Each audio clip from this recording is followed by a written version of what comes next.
রমজান মাস তো প্রায় চলেই এলো, আর এখন যদি আলুর চপ আমরা না বানাই তাহলে কখন বানাবো? আসসালামু আলাইকুম এভরিওয়ান, আশা করি সবাই অনেক বেশি ভালো আছো। রোজার মাসে আলুর চপ পছন্দ করে না এমন বাঙালি খুঁজেই পাওয়া যাবে না। শুধু বাঙালি কেন, যে কোনো দেশের যে কোনো মুসলিমরাই আলুর চপটা রেখেই ইফতার করতে চায়। যেহেতু ইফতার আমরা সব সময় খুব সহজে অল্প সময়ে করার চেষ্টা করি, তাই আমি তোমাদের সাথে আজকে খুব সহজ একটি আলুর চপের রেসিপি নিয়ে এসেছি। প্রথমে হচ্ছে আমি এখানে বেসনগুলোকে সব ভালো মতো ছেঁকে নিচ্ছিলাম, মানে হচ্ছে যেন যে শক্তগুলো আছে সেগুলো যেন বাইরে থেকে যায়। তো এরপর হচ্ছে সেখানে আমি দিয়ে দিয়েছিলাম বেশ কিছু মশলা। প্রথমেই আমি দিয়ে দিয়েছিলাম ধনিয়ার গুঁড়ো, এরপরে আমি দিয়ে দিয়েছিলাম শুকনো মরিচ গুঁড়ো এবং সেই সাথে হলুদের গুঁড়ো। তারপর আমি আদা বাটা আর রসুন বাটাও দিয়ে দিয়েছিলাম বেশ কিছুটা। এরপর এখানে আমি অ্যাড করে দিয়েছিলাম হালকা একটু বেকিং সোডা এবং স্বাদ মতো লবণ।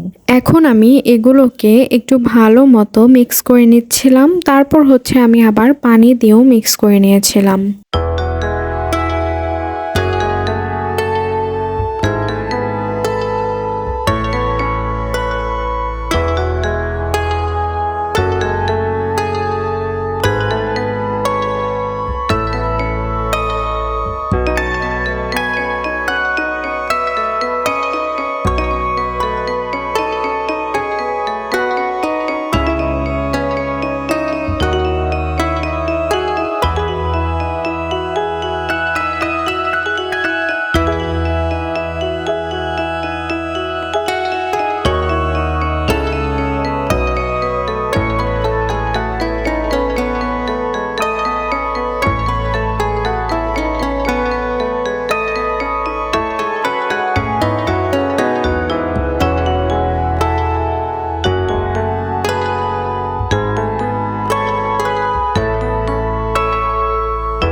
এই পর্যায়ে আবার কড়াইতে আমি তেল গরম হতে দিয়েছিলাম। এখানে ছিল সরিষার তেল। আমরা বাসায় বেশিরভাগ সময় সরিষার তেলটাই ব্যবহার করে থাকি। এখানে আবার আমি শুকনো মরিচ দিয়ে দিয়েছিলাম ভাজার জন্য। শুকনো মরিচগুলো ভাজা হয়ে গেলে ওই একই তেলে আমি আবার পেঁয়াজ বেরেস্তার জন্য পেঁয়াজগুলো ভালো মতো ভেজে নিচ্ছিলাম।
এখন আমি পেঁয়াজ, বেরেস্তা, শুকনো মরিচ আর লবণ সবগুলো একসাথে ভালো মতো মেখে সেখানে সিদ্ধ আলুগুলো ভর্তার মতো করে বানিয়ে নিচ্ছিলাম। তো এখানে আমি আবার ধনেপাতাও অ্যাড করে দিয়েছিলাম।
তোমরা দেখতেই পাচ্ছ যে আলুগুলো আমি ম্যাশ করে নিয়েছিলাম, সেগুলোকে আমি চপের মতো করে গোল গোল করে বানিয়ে নিয়েছিলাম। তারপর এগুলো সব আমি ওই যে বেসনটা যে মেখে রেখেছিলাম সেখানে ভালো মতো ডুবিয়ে সব ভেজে উঠিয়ে নিয়েছিলাম। তো এই ছিল আমার আজকের রেসিপি। খুব সহজেই আমি তোমাদেরকে আলুর চপের রেসিপিটি শেয়ার করলাম। খেতেও অনেক বেশি সুস্বাদু হয়েছিল। তোমরা অবশ্যই এই রোজাতে এই আলুর চপটি বাসায় ট্রাই করবে, তোমাদের অবশ্যই অনেক বেশি ভালো লাগবে। তো আজকের রেসিপিটি এ পর্যন্তই। তোমরা ভালো থেকো, সুস্থ থেকো, আর আমার চ্যানেলটিকে অবশ্যই সাবস্ক্রাইব করে রেখো। আল্লাহ হাফেজ।